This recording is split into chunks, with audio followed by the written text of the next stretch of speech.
The late afternoon sun, usually a warm caress on the impeccably manicured lawns of Willow Creek Estates, felt like a spotlight of accusation on my driveway. It glinted off the chrome of my sister, Sarah's car, a sleek, midnight blue sedan that was, at that very moment, the epicenter of a brewing storm. The air, thick with the scent of jasmine and freshly cut grass, suddenly felt charged, brittle, as if a single misplaced word could shatter the fragile peace of our suburban idyll. Sarah, bless her heart, had come to visit, a spontaneous trip spurred by a sudden need for a change of scenery and a shared love for my grandmother's famous lemon bars. She'd arrived just after lunch, her laughter echoing through the house as she recounted tales of her chaotic week. We'd spent hours catching up, the kind of deep, soul-bearing conversation that only sisters can have, punctuated by the clinking of ice in our glasses and the occasional sigh of contentment.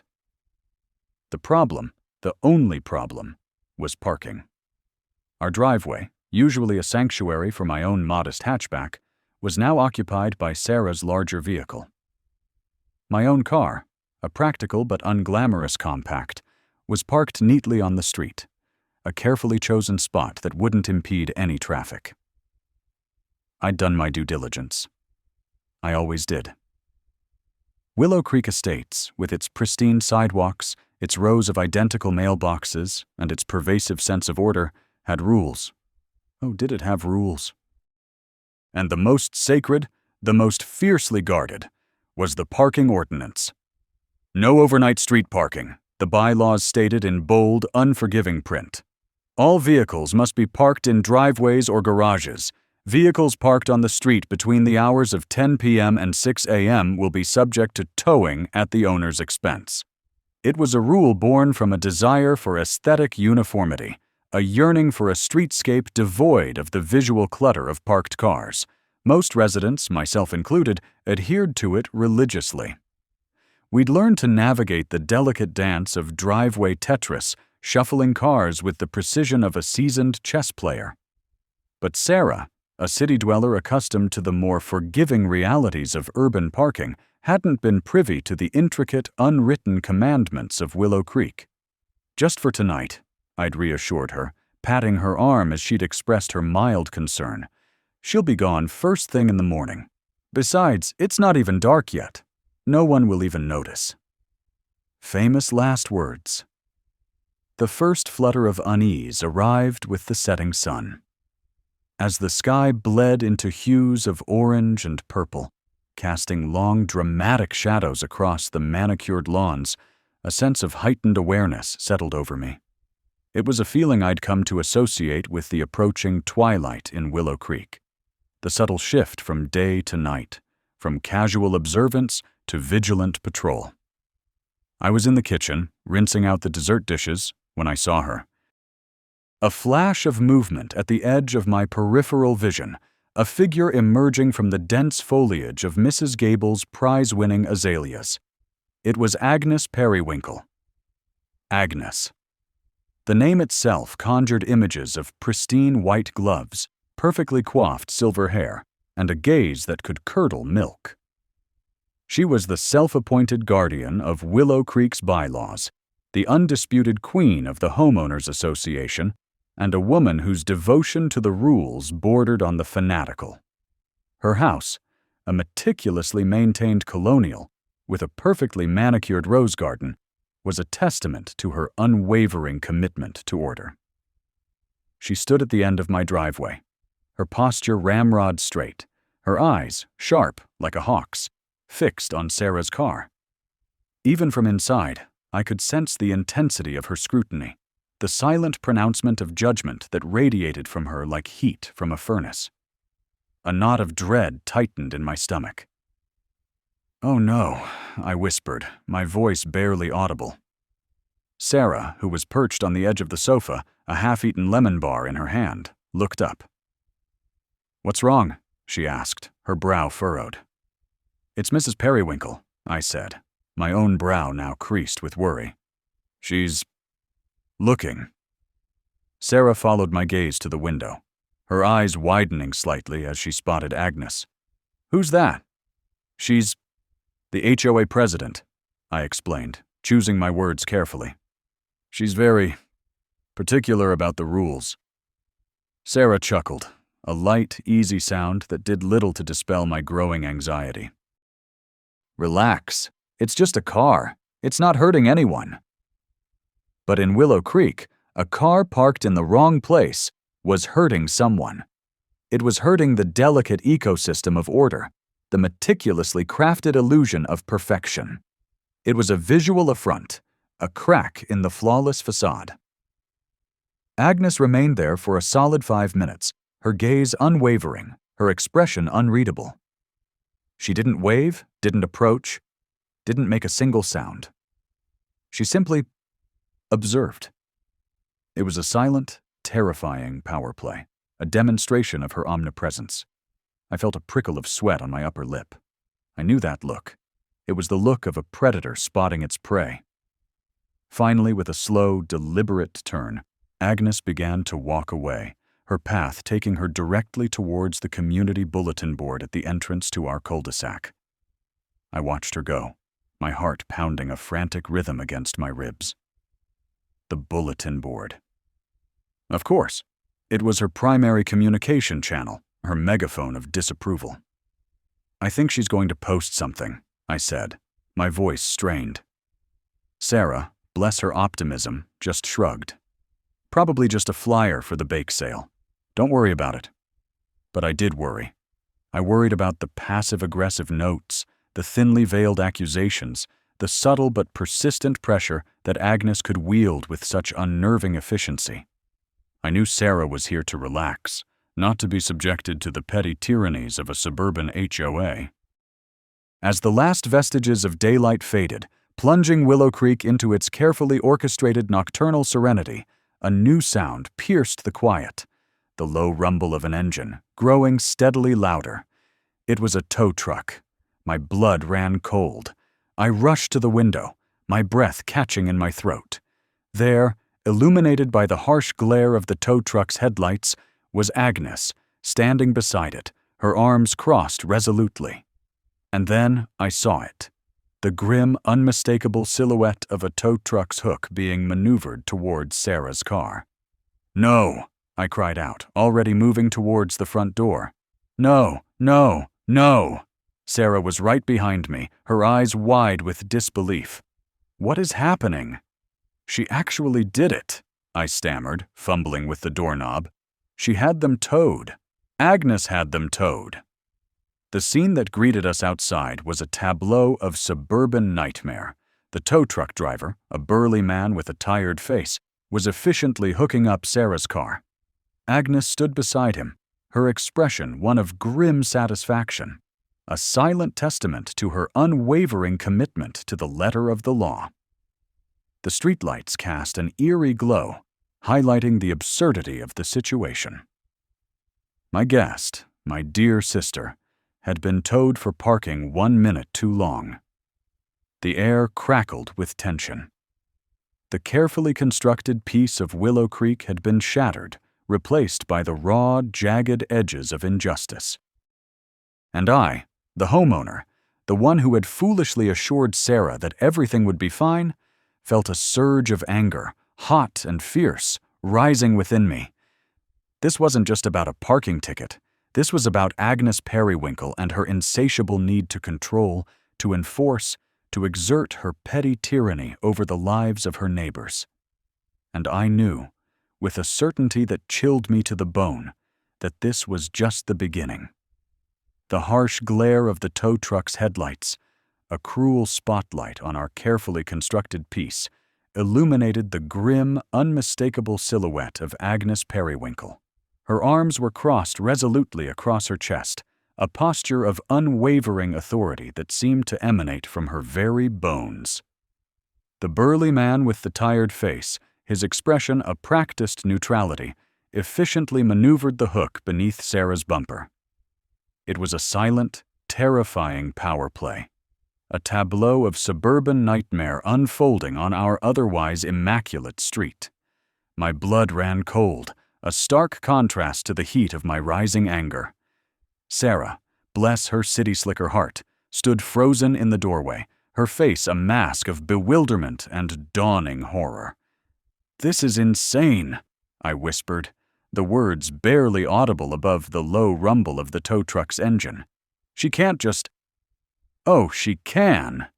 Agnes's voice, sharp and brittle, cut through the night air. It was the sound of 1,000 bylaws being recited in unison, a pronouncement of doom delivered with chilling precision.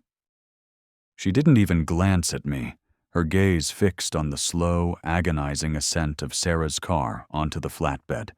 It was as if she were watching a particularly satisfying chess move, each click of the winch a testament to her victory.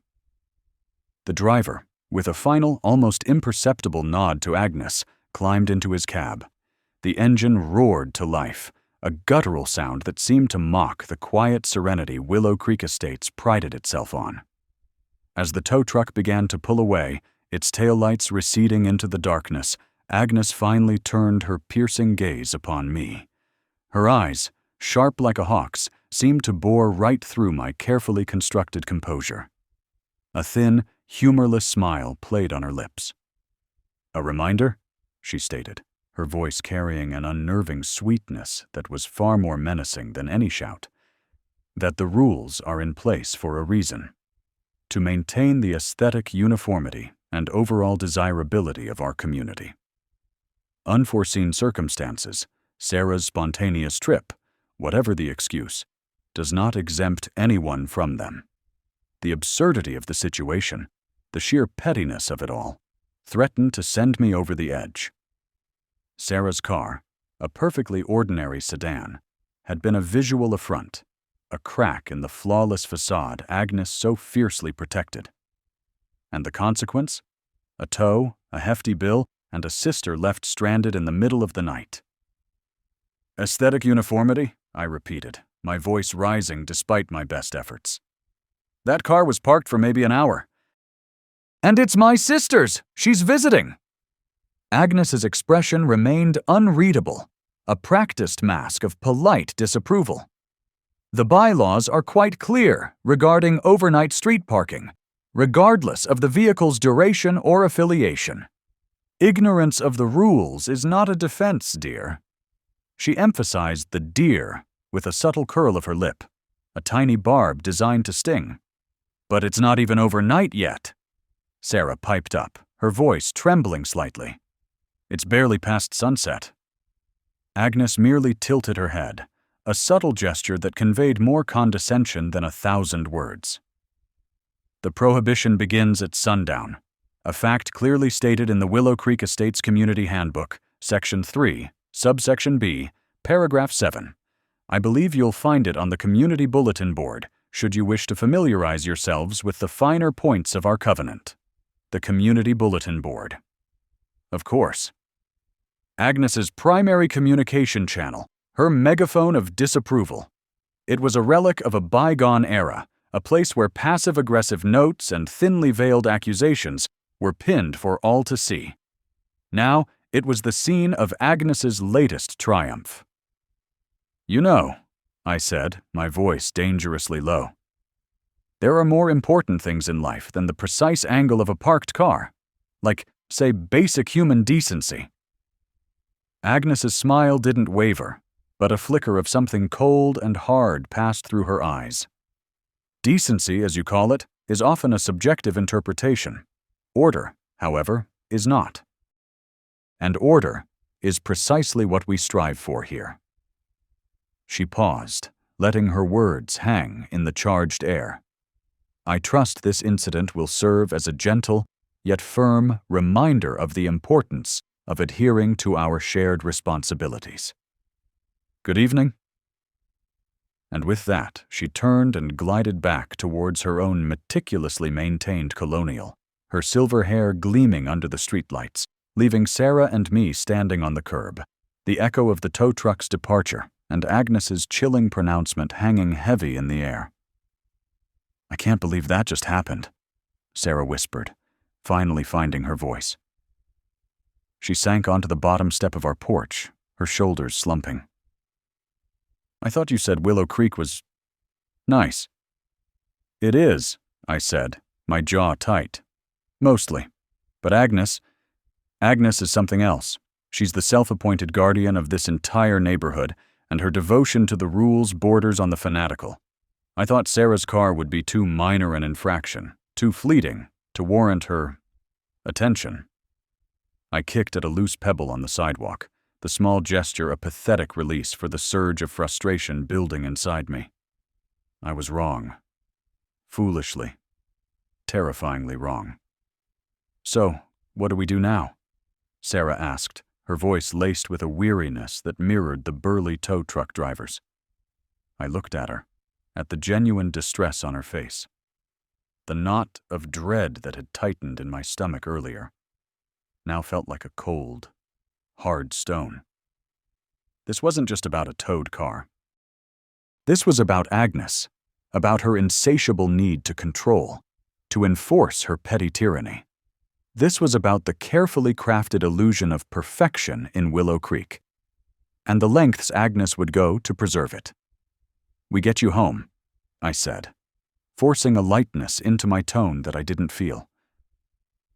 "And then—" I paused, a new resolve hardening within me. "We figure out how to deal with Agnes." The drive to Sarah's was a silent testament to the absurdity of the situation. The quiet hum of my car, usually a comforting sound, now felt like a fragile shield against the encroaching chaos. The streetlights cast long, distorted shadows across the manicured lawns, each perfectly trimmed shrub and pristine flower bed, a silent reminder of the rigid order Agnes so cherished.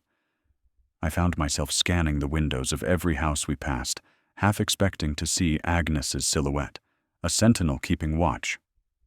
Back at my house, Sarah was already on her phone, trying to arrange a ride. The city, with its forgiving realities of urban parking, felt a million miles away. Here, every inch of asphalt was accounted for, every curb a potential battleground. "My friend can pick me up," Sarah said, finally closing her phone with a sigh. "But it'll take her at least an hour. I'm so sorry about all this. I had no idea." "Don't be sorry," I said, running a hand through my hair. "This isn't your fault. This is Agnes's brand of community engagement." I walked to the window, staring out at the dark street where Sarah's car had once been. The absence was stark, a gaping wound in the otherwise seamless pavement. She thrives on this. She needs to be the one in control, the one enforcing the rules. The more rigid the rule, the more power she feels.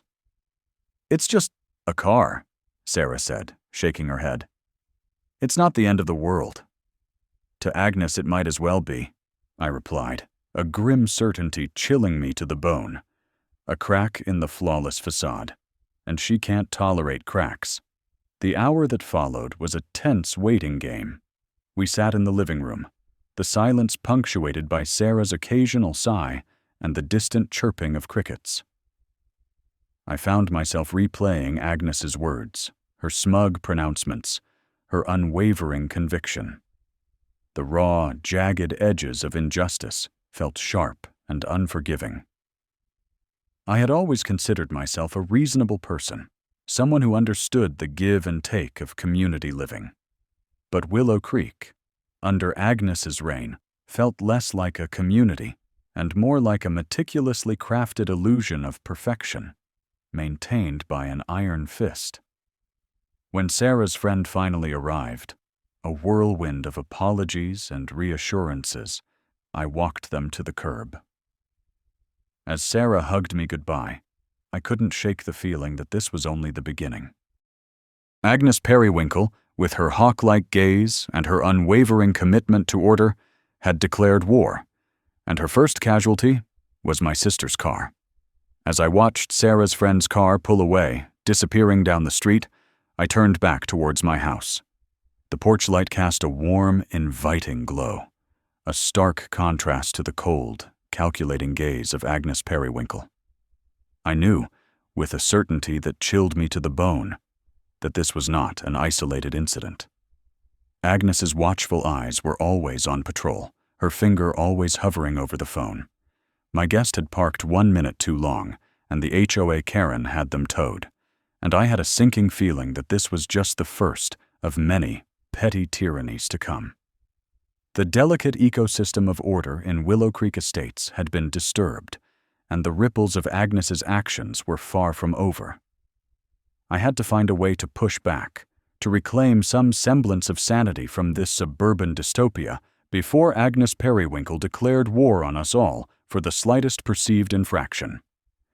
The night, which had begun with the warmth of sisterly affection, had ended with a chilling demonstration of power, a stark reminder that in Willow Creek, the rules and the enforcer of those rules were everything. The tow truck's departure left a hollow silence in its wake, a silence more deafening than the vehicle's departing rumble. Agnes Periwinkle remained, a statue carved from granite and disapproval, her arms still crossed, her gaze fixed on the empty space where Sarah's sleek, midnight blue sedan had been. The harsh glare of the streetlights, now fully engaged against the encroaching twilight, illuminated her severe profile, casting long, distorted shadows across the meticulously manicured lawn of my neighbor, Mr. Henderson, whose own prize-winning azaleas seemed to shrink under her unwavering scrutiny. My own hands, I noticed, were clenched into fists, the knuckles white. The knot of dread that had tightened in my stomach earlier had now twisted into a hard, cold ball of pure, unadulterated fury. Foolishly assured that a brief, albeit infuriating encounter was all the community's self-appointed guardian would inflict, I had underestimated her. Agnes's devotion to the rules bordered on the fanatical, her insatiable need to control, to enforce, to exert her petty tyranny was a force of nature I had, until this moment, largely managed to avoid. But tonight, my sister had become the unwitting catalyst, the innocent victim of Agnes's meticulously crafted illusion of perfection. Sarah, bless her city-weary heart, had emerged from the house, drawn by the commotion. Her initial expression of confusion morphed into a horrified understanding as she took in the scene, the tow truck disappearing down the street, Agnes standing ramrod straight, and me, my face undoubtedly a mask of impotent rage. What happened?" Sarah stammered, her voice a thin thread against the oppressive quiet. Agnes's hawk-like eyes, sharp and unforgiving, finally swiveled from the receding tow truck to Sarah. It was a slow, deliberate turn, a silent pronouncement of judgment that radiated from her like heat from a furnace. "Your vehicle," Agnes stated, her voice clipped and devoid of any warmth, "was in violation of Willow Creek Estates parking ordinance, Section 7, subsection B. No vehicle shall be parked on any street within the community between the hours of 10 to By.PM and 6 a.m. It is now 10:07 p.m. The precision of her timing, down to the minute, was chilling. It wasn't just a rule. It was a weapon, honed and wielded with a terrifying efficiency. But it was only for a few minutes," Sarah protested, her city dweller's understanding of parking realities clashing violently with the rigid, unforgiving landscape of Willow Creek.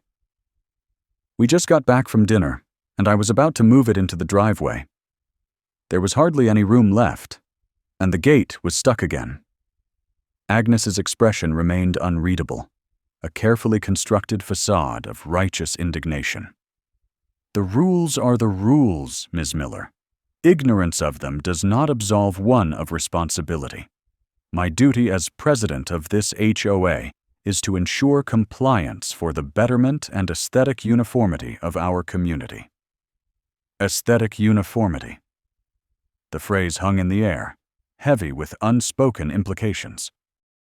It meant no stray leaves, no slightly overgrown hedges, and certainly no cars parked for 1 minute too long on the pristine sidewalks that Agnes insisted were for pedestrian use only, despite the fact that most residents, myself included, rarely used them.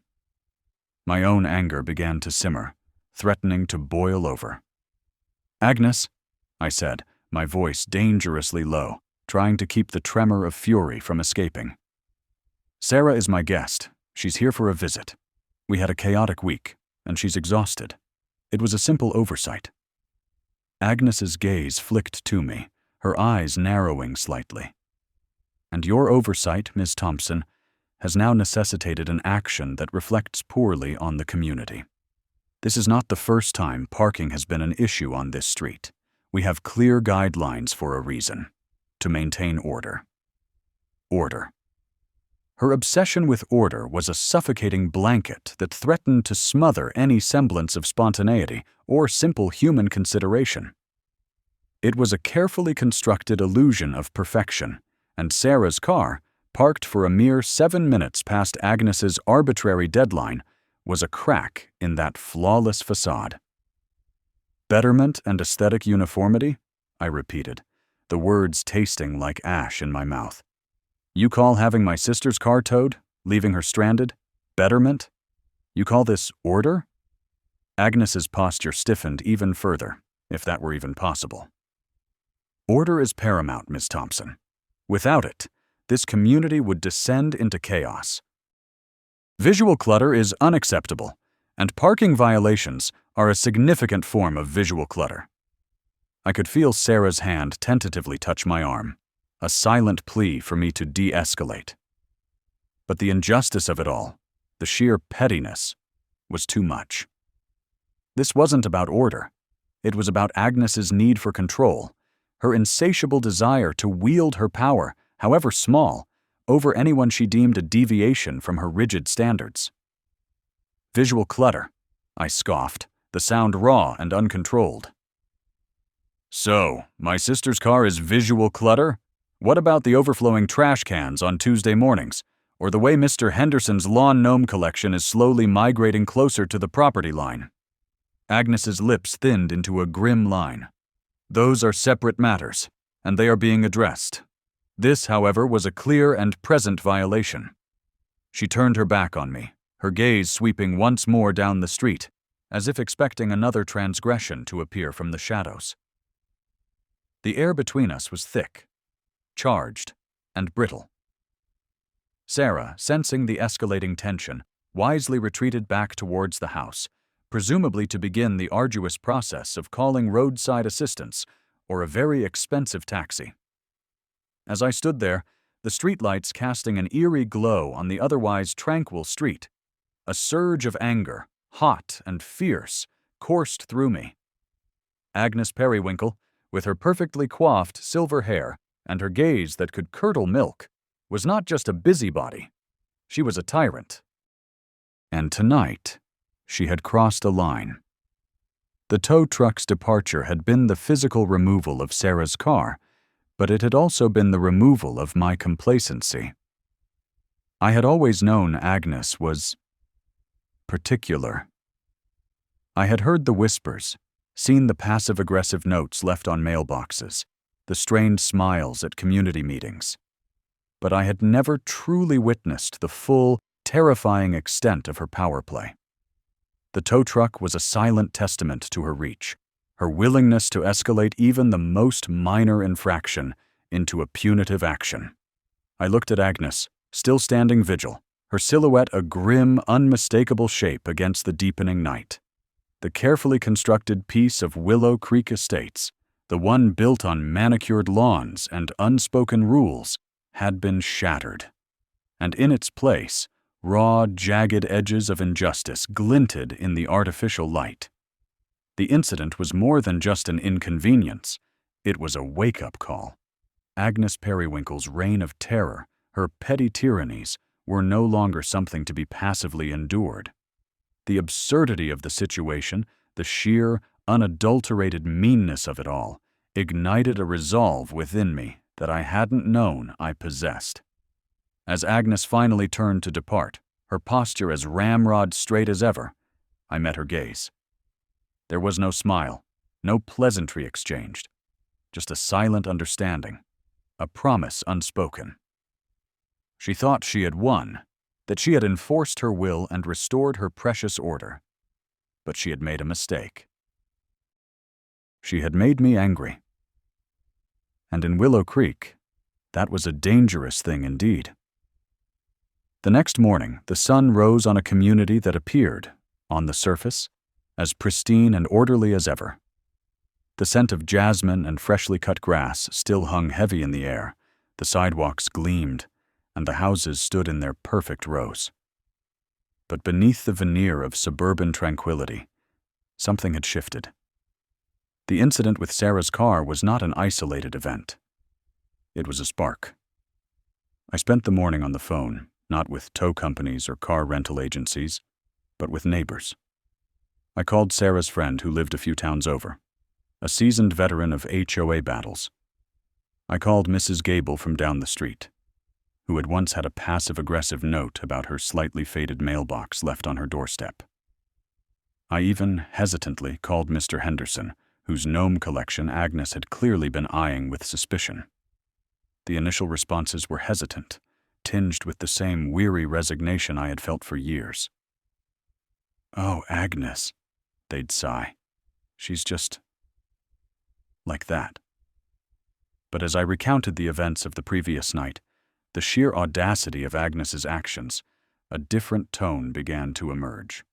Frustration, indignation, a shared sense of being trapped under the weight of one woman's unyielding, obsessive need for control. The community bulletin board, usually a sterile display of bake sale flyers and lost cat posters, became my focus. Under the guise of organizing a neighborhood watch, I began to subtly seed dissent. I spoke of the need for clear, fair communication, for due process, for a more community-minded approach to rule enforcement. I talked about the spirit of neighborliness, a concept that seemed to have been entirely eradicated from Agnes's vocabulary. Sarah, despite her ordeal, was a surprisingly good sport. She rented a car and spent the day exploring nearby towns, but the shadow of Agnes's actions hung over her visit. She was understandably shaken, and the thought of her having to navigate Willow Creek's labyrinthine rules cast a pall over her stay. By the afternoon, I had a small but growing group of like-minded individuals willing to listen, to discuss, to perhaps, just perhaps, challenge Agnes's absolute authority. It wasn't a revolution, not yet. It was a quiet, determined gathering of voices, each one previously too afraid or too resigned to speak out.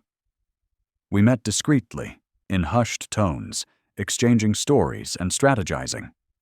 The shared experience of Agnes's heavy-handed tactics had forged an unexpected bond. The next few weeks were a delicate dance of subtle resistance. We compiled a list of Agnes's more egregious overreaches, gathering evidence and testimonials.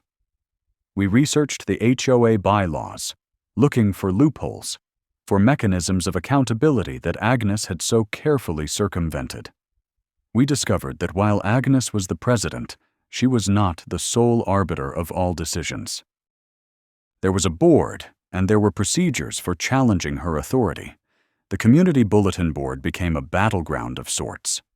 Agnes, sensing a shift in the wind, began posting more frequent, more stringent reminders of the rules, her pronouncements laced with thinly veiled accusations and a growing sense of unease. Her helpful hints about parking etiquette became more pointed, her warnings about visual clutter more dire.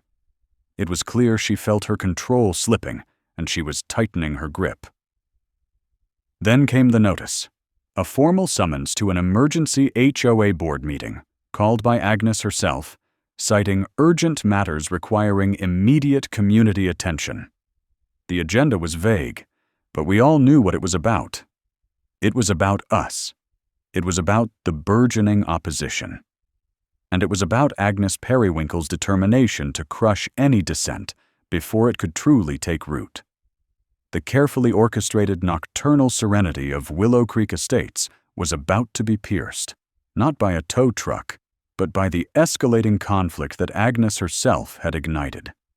I knew, with a certainty that chilled me to the bone, that the real fight had just begun. The air in my living room crackled with a nervous energy, a stark contrast to the carefully orchestrated calm Agnes Periwinkle insisted upon. Sarah had departed that morning, bless her city-dwelling heart, leaving behind a faint scent of her floral perfume and a wake of bewildered concern. She'd asked, her brow furrowed, if this was a normal occurrence in Willow Creek. I'd managed a strained smile, mumbling something about Agnes being, well, Agnes. But the truth sat heavy in my gut, a cold, hard lump that had solidified overnight. The HOA board meeting Agnes had so swiftly convened, ostensibly to discuss parking enforcement, was really a thinly veiled power play. She knew the whispers were growing louder, the resentful glances more frequent. She knew I was talking to people, discreetly at first, then with more boldness as the shared indignation became a palpable force. We were a motley crew. Mrs. Gable from down the street, whose prize-winning azaleas had once been deemed too vibrant by Agnes's exacting standards. The young couple, with the perpetually muddy Labrador, whose very existence seemed to offend Agnes's pristine sense of order. Even Mr. Henderson, a retired engineer who usually kept to himself, had muttered darkly about the unnecessary bureaucracy after Agnes had cited him for a single fallen leaf on his sidewalk. Agnes's strategy was predictable: preemptive strike. By forcing a meeting, she controlled the agenda, the narrative, and, she hoped, any dissenting voices. She'd sent out the official notice, a document so laden with legalese and HOA jargon it could induce a coma. It was a masterpiece of passive-aggressive intimidation, a testament to her unwavering commitment to manufactured order. The meeting was scheduled for Sunday evening, a prime time for family dinners and relaxation, another subtle jab designed to discourage attendance. I spent the days leading up to it in a state of heightened awareness. Every rustle of leaves, every distant siren sent a jolt of adrenaline through me. I'd find myself peering through the blinds, half expecting to see Agnes's sleek midnight blue sedan parked at the curb, her imposing figure silhouetted against the setting sun, conducting some unscheduled surveillance. The community bulletin board, a typically placid space for bake sale announcements and lost cat posters, had become a battleground of subtle pronouncements. Agnes had pinned a lengthy memo detailing the importance of maintaining aesthetic uniformity and the detrimental impact of guest parking violations. It was followed, within hours, by a hastily scrawled note from Mrs. Gable, questioning the definition of aesthetic uniformity and suggesting that neighborly consideration might be a more valuable community asset. The ensuing back and forth, though mostly conducted in hushed tones and furtive glances, had the intensity of a full-blown skirmish. My own resolve, however, was a more complex thing. I was furious. Yes, the sheer absurdity of Sarah's car being towed for being a minute over the limit gnawed at me. But I was also intimidated. Agnes Periwinkle was more than just a rule-obsessed neighbor. She was a force of nature, a hurricane in a pastel cardigan.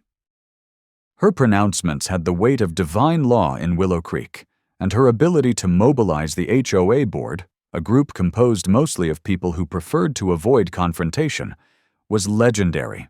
I'd been discreetly reaching out, not just to those who had directly suffered under Agnes's reign, but to those who simply felt the suffocating weight of her control. I'd started small, a casual mention to Mrs. Gable over the fence, a shared sigh with Mr. Henderson at the mailbox. The response was a mixture of weary resignation and a flicker of hope. "She's just too much," Mrs. Gable had confided, her voice barely above a whisper, as if Agnes might have ears embedded in the meticulously pruned hedges.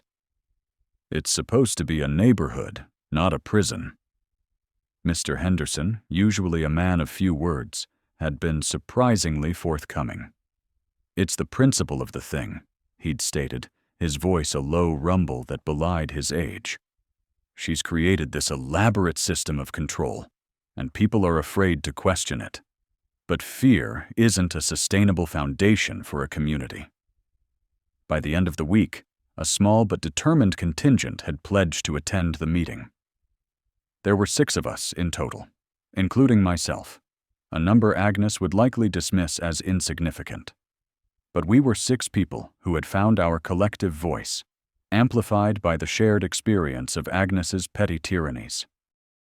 We'd met twice in hushed, clandestine meetings in my basement, surrounded by dusty Christmas decorations and the faint smell of mildew.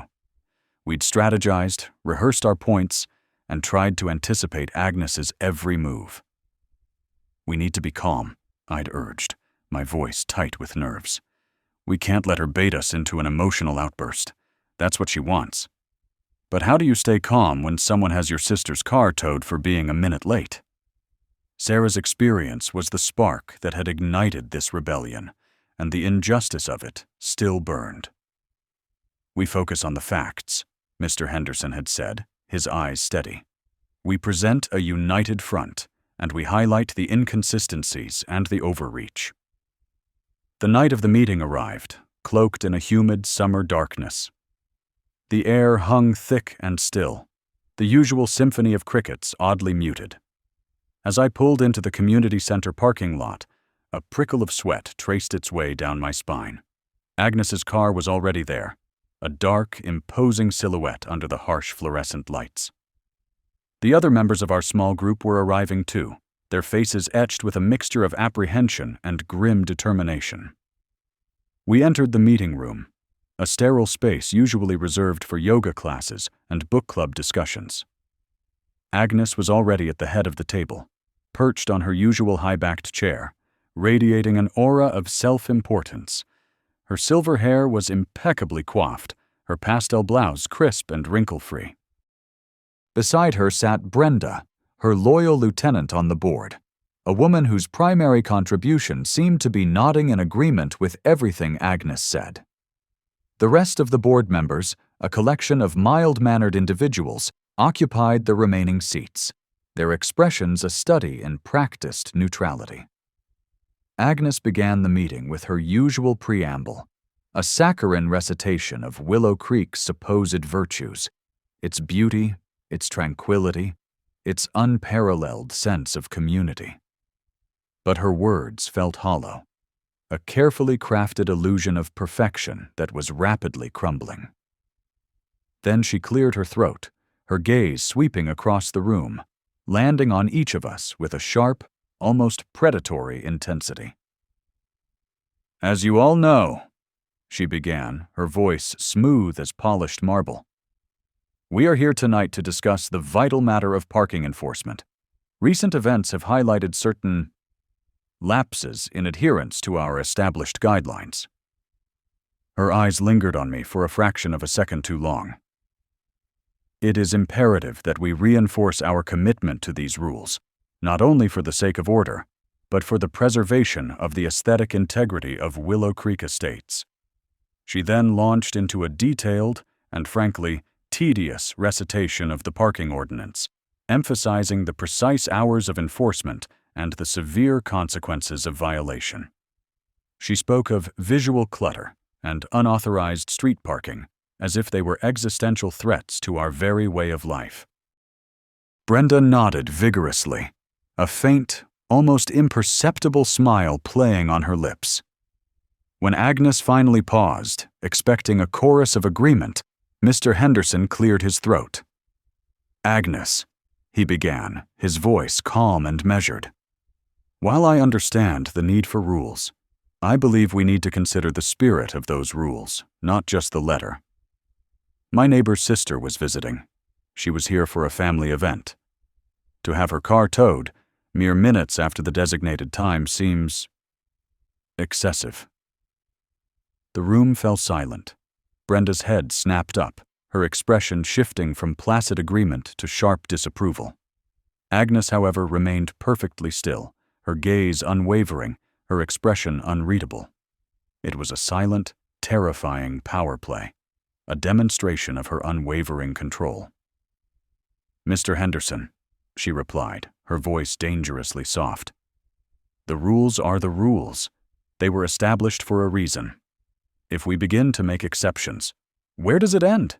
Do we then allow guests to park wherever they please? Do we permit overflowing garbage cans?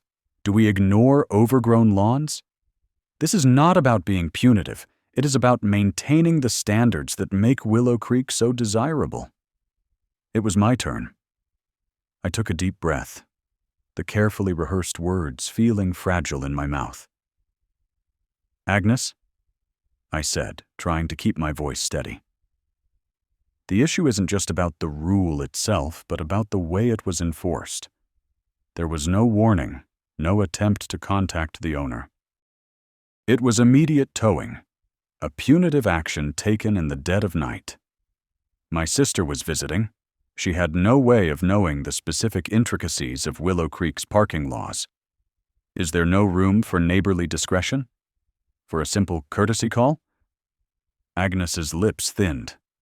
"Courtesy," she scoffed, the word dripping with disdain, "does not supersede established regulations. The ordinance is clearly posted. Ignorance is not a valid defense." Mrs. Gable, emboldened by our words, chimed in. "But Agnes, last month, your nephew parked his RV on the street for an entire weekend, and it wasn't exactly a compact car. My prize-winning azaleas were practically in its shadow." A collective gasp rippled through the room. Brenda's eyes widened, and she shot Agnes a panicked glance. Agnes's carefully constructed composure flickered for a millisecond. Her gaze, usually so sharp and unwavering, seemed to cloud over for a moment, a tiny crack in the flawless facade. "My nephew," Agnes stated, her voice regaining its icy control, "had received express permission from the board. A temporary variance was granted." She looked directly at me. "As you know, these variances are considered on a case-by-case basis, with due consideration for the impact on the community." The implication was clear. My sister, a mere visitor, did not warrant such consideration. The game was rigged.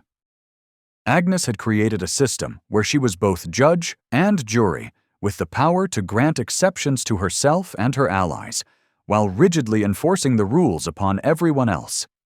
The injustice of it, the sheer audacity, washed over me in a hot, angry wave.